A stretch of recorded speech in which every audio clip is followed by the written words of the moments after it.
damage like that. But for now, we'll keep it where it is. Spawning here in the bottom left side of Lilac Crest, it's going to be the red Zerg player, Psystorm Gaming's True, and he is on his last life here in the Corsair Cup Grand Finals. In the top left as the purple Terran, it's ByuN.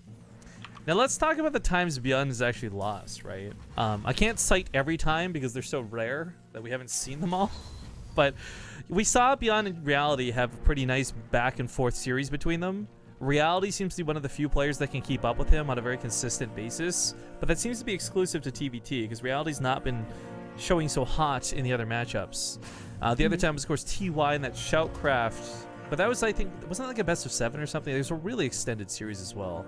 So ByuN can lose. He's not a god, but he is close to it. That's for sure. Yeah.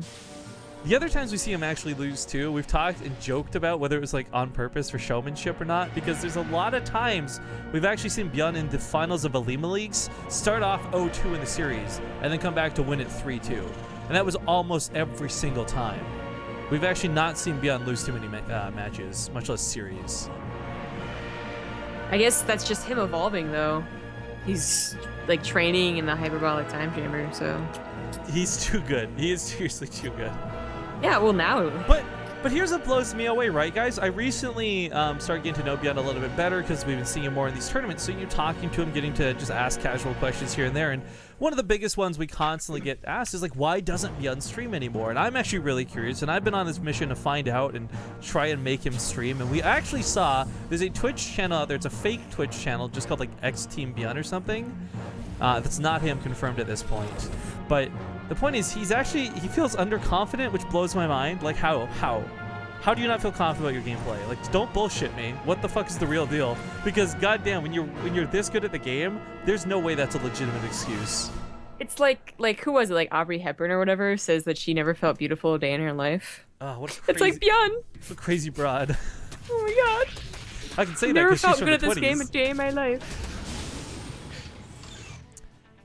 Well, I do hope that whatever the reason is gets resolved, because I would love to watch ByuN stream again. He was really fun. He got into the Twitch culture. He was really good at the game.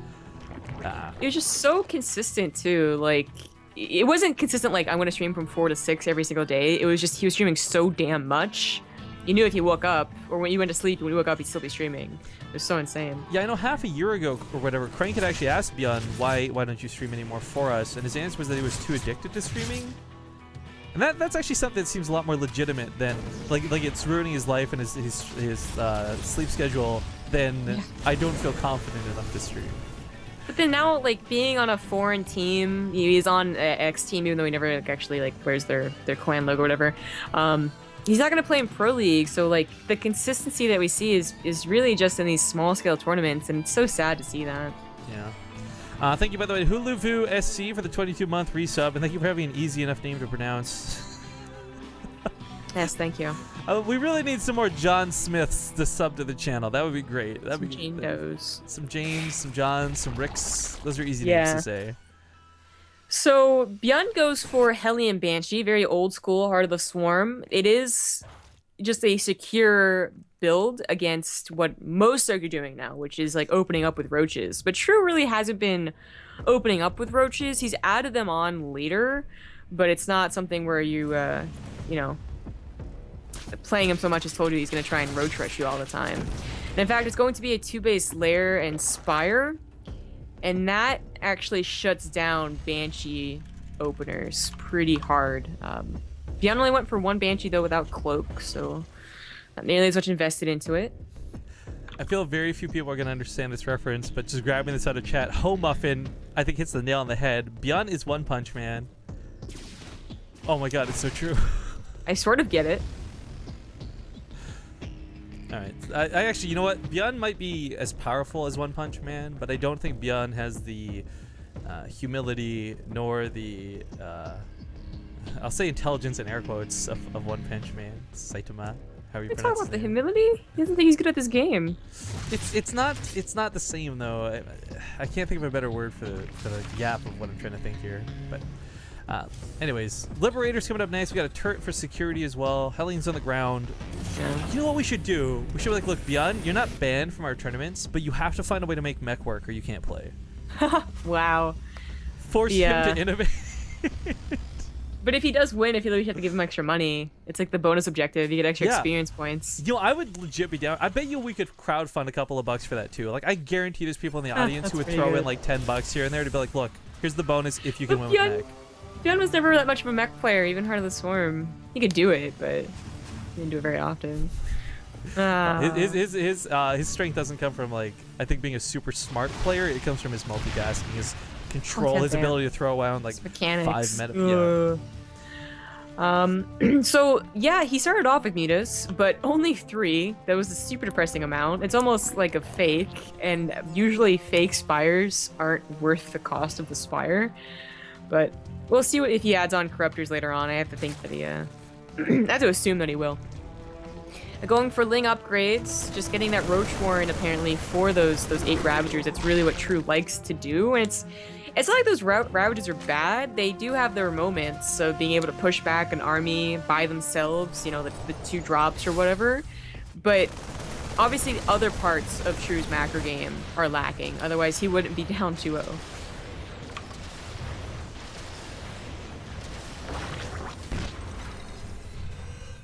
You know, actually, just kind of watching everyone start talking about ByuN's past, I guess, because we're just kind of on this ByuN jerk as it's 2-0 for him in the finals. But, you know, playing with Marine King Prime in the past, Maru as well, they're kind of the legendary Pokemon of Terran players when it comes to Koreans. And we're spoiled, you know. Everyone gets a Zapdos, everyone gets a ByuN, you know, here at the Alima League. We don't get to see a lot of the other ones, but Everyone gets a ByuN. Maru did play recently in the Alima League, and that was cool to see. I would definitely love to see more of him. I think Marine King's pretty much done. Has been for a while. He's just streaming. That was surprising to see. No, wall not finished, but with the Medivacs and the Marines, this should be easily held up. If the Widowmines get shots off, excuse me. But reinforcements to be able to hold it, and they do get a decent shot. It does pull the army home. That is a little surprising. It's not a huge map, so being pulled home isn't taking too much time away from your push, but sometimes it is crucial time. Lurlac Crest is a fairly short map too, so it's not hard to pull back like that. Well, at any rate, it is that question of, like, is True getting away with Hive Tech? And the answer is yes. Once again, he's going to be moving into it. But I kind of fear we're also going to be in that same situation where ByuN might just be like, okay, you know what? I'm going to hit you just as Hive Tech finishes, and what you going to do about it? Ooh. That's why True is trying so hard with these counterattacks. It is such a short map to try and rush to Ultras. It didn't work on the last 2 maps, which are bigger.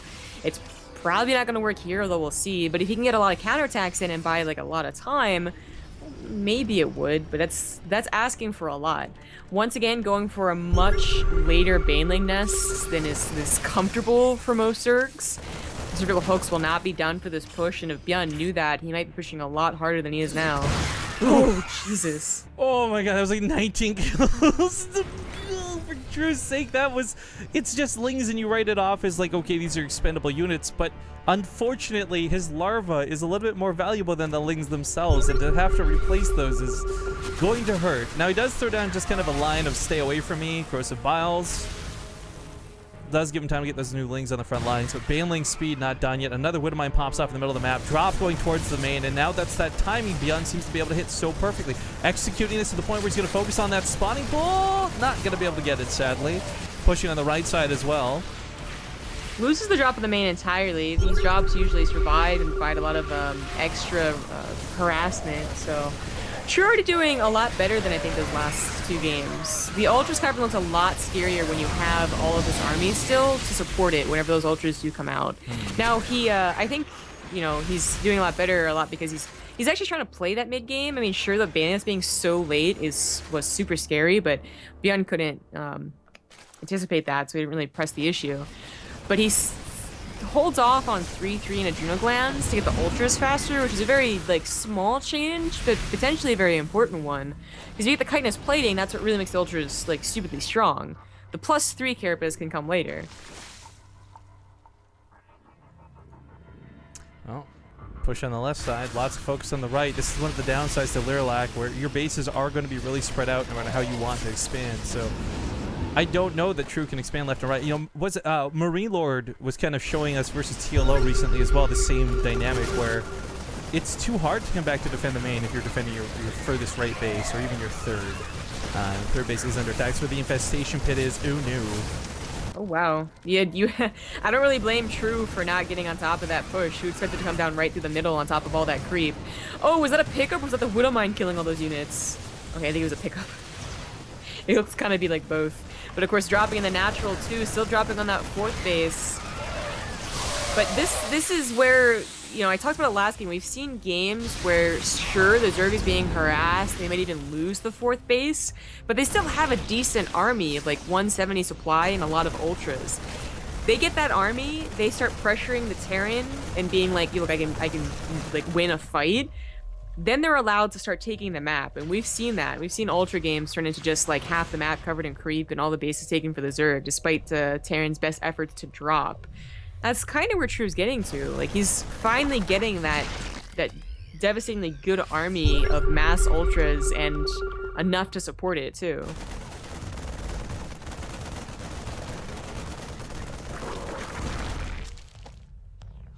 Well, this is the first time in this entire series True's got more than just the bare bones of Ultralisks, so maybe we'll see better fights out of him. But I feel the problem still persists where no matter what he has here, he doesn't have anything to really stop these drops or respond to them efficiently either. Even the Ultralisk here, it could kill the Marines if it's a head-on fight, but catching them is still tough. And leaving like one Ultra behind, you know, deal with the drop is quite an expensive defense. But it is the case that if True has such a good army now, he held off on his upgrades and he held off on his anti-air. Now that he has this good army, he can start adding in both of those things. The 3-3 as well as Corruptors and maybe even eventually SAG defense. Ghosts on that cliff are so sick, they take out one of the Ultras. Precision strikes. 3-3 is about to finish up for ByuN, but it's sure it helps like a gigantic bio army. No one's going to argue against that, but it really is about that ghost count more than the upgrades against Ultras. Infestation pit being rebuilt because of course True's going to want some infestors in this. He's been mixing them in both of the games leading into this, and I don't think the infestors are bad. I definitely like seeing Vipers more right now, but they're still, EMPs, there's going to be snipes. I mean, it's so hard to stop ByuN once he gets on that roll. And while True managed to save his fourth base, he still bled out drones here and there and hasn't really bothered to replace them. So his bank obviously not too big. Lost his spawning pool apparently, trying to recreate that now. So, by the way, I see some comments about the lag in chat. You know, we addressed this earlier. It's worth noting the players don't actually see this. I don't know why or what they changed, and it's good for the players. It just sucks because it seems to be more consistent lag for me more than ever. And we've asked players about this in the past because this was happening a lot during the beta, and luckily, for whatever reason, observer lag doesn't seem to be as big of a factor as it was in the past, if a factor at all. So these drops are being denied by single ultras in each base. That is an expensive defense. It takes away from the main push. True has stopped trying to pressure ByuN at all, seeing how many ghosts were out, and there certainly are a lot of ghosts. He should be considering, just staying home and defending. But this means that ByuN gets a fourth base, maybe a fifth. You know, this is kind of interesting to see the Greater Spire potentially coming out here too. You're still gonna have Bird Lords and Corruptors be very susceptible to those ghost snipes, but for the most part, it's that perhaps missing link, that missing piece of the puzzle True needs in that late game to walk over this army. Because keep in mind, folks, a lot of what's happening now, it's beyond perhaps over-investing into ghosts. And that sounds a little silly to say, but the ghosts are not going to be that great versus the broodlings. They've got a lot of damage versus light units, but it's a slow attack. So with Marauders and not that many Marines, the actual... I guess the fast damage, so to speak, to take out units that are swarming like lings and like broodlings is not really there. Have to rely on some Widowmine shots. But man, there's seriously like 3 ghosts for every ultra. In fact, that's how many are actually in play? 9 versus 17. Yeah, we're getting to that point where it is only 3 snipes to kill an Ultralisk. For those who don't know, it's 170 damage per shot. Ultras only have 500 health. It's a scary ghost army. But that's where, fungal could really come in to effect, and he is getting patching glands, so. ByuN just saying sorry. Like, excuse me. Nothing else. No reason as to why. He's being yelled at by his mom or something. It's like, Mom! the real ByuN's trying to wake up. I gotta go knock him back out so I can continue to steal his identity. Oh my god, he's like Mad Eye Moody. Yeah, exactly. Oh my god. It's exactly the case. Oh no. No, for those who don't know, I've got this harebrained scheme where I think Maru and ByuN are potentially the same people. Maru just stealing the ID to play on online cups because he's not allowed to, as his Kespa team restricts him onto. There's conspiracy. I mean, have you ever seen ByuN and Maru in the same room? I haven't. Yes, actually, but not for a long time. Since ByuN quote unquote disappeared, and then. No, that's true. I have not. We've not seen him in any of the same brackets. I mean, the one time Maru played the Alima League may have been the one time he accidentally signed up with the wrong account. He meant to sign up with his fake ByuN account. All jokes aside, can you believe that ByuN and Maru used to be on the same team? I know, it's even with my limited knowledge of StarCraft 2's history, even I kind of go and glance at that and go like, wait, what? Yeah. It's also just Maru. how different their careers ended up going too, right? Well, yeah, that was kind of set up from the get-go, though, honestly. Like, ByuN has always been, like, surprisingly good, but Marine King Prime had the spotlight for a long time, and then Marine Maru. King has always been, in my opinion, like one of the biggest all-stars. Like, even though he wasn't the best player, period, he was always, like, the most well-known to me. Yeah. But then Maru was taking up the handle of Marine Prince.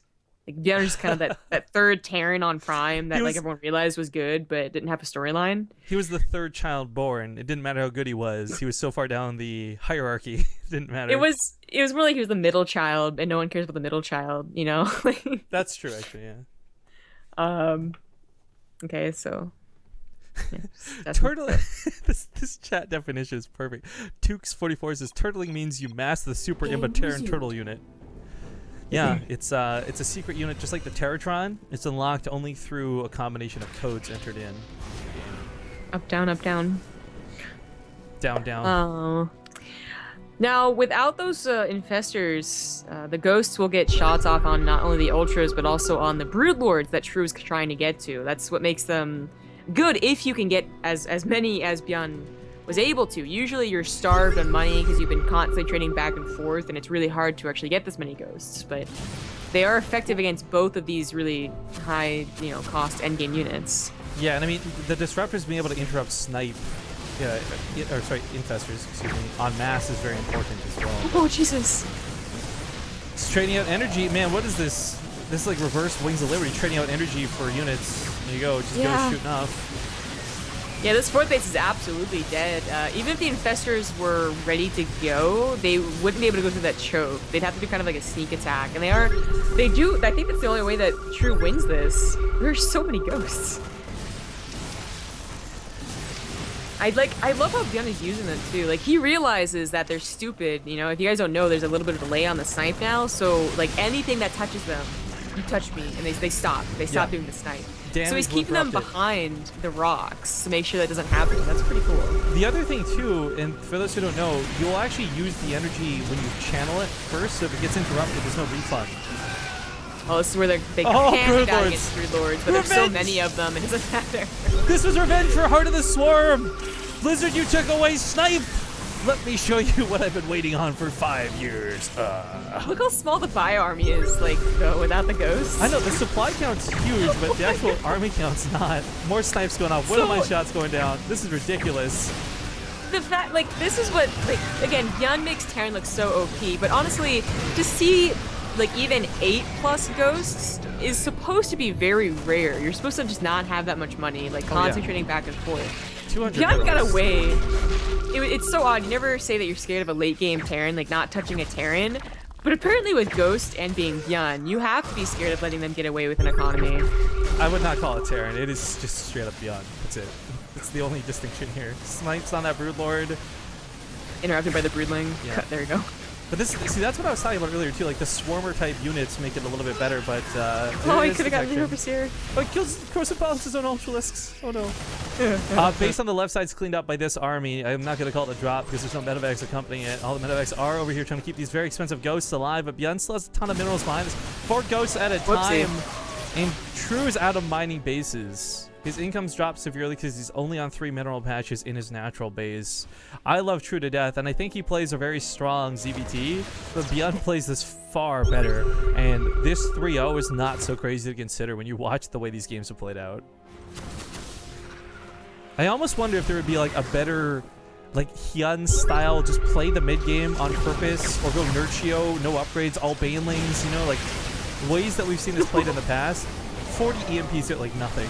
Yeah, what's it for? Oh, the ghosts from the back are sacrificed to make sure the investors die. Yeah, but everything else going down. There's no money to replace this, and that's going to be it. Ladies and gentlemen, ByuN gonna take that 3-0. He made a face. He was just like, oh my god. What is ByuN? He was it's not just that he lost, he's just astonished that it was a 3. I don't think True expects to get 3-0'd by anybody. He's a good player. Yeah. Yeah, damn. That was savage, is what it was. But that is going to wrap up the first ever Corsair Cup. Congratulations to ByuN. Now it is a $75 first place prize, $25 second place prize. So True will get a couple of bucks despite losing. But damn. What are we at here on Team Liquid? I gotta look at this before we wrap this up. Our very first cast of this very first cup is gonna have 4,700 people on Base Trade TV, 2,000 on Take TV, close to 7,000 people watching ByuN be an absolute boss. That's phenomenal. That is a good first cup, if you ask me. So guys, thank you so much for joining us for it. I would once again like to just recommend checking out all the Corsair equipment down below in the stream. Without them, we wouldn't have these cups. They are our newest and our most favoritist recent sponsors. So thank you, Corsair, for hooking us up with what is going to be 4 cups in total each month. And of course, 3 more to come. 1 more Korean one happening tomorrow morning, same time, just a different day. And then we got the Alima League. We got more stuff coming. We got stuff to talk about. But let's run one last set of ads. When we're done, by the way, we will be hosting Crank. He's streaming now with Archon mode with MMA. So if you guys get bored and don't want to listen to our end talk spiel, go over there. But we'll see you guys in 2 minutes.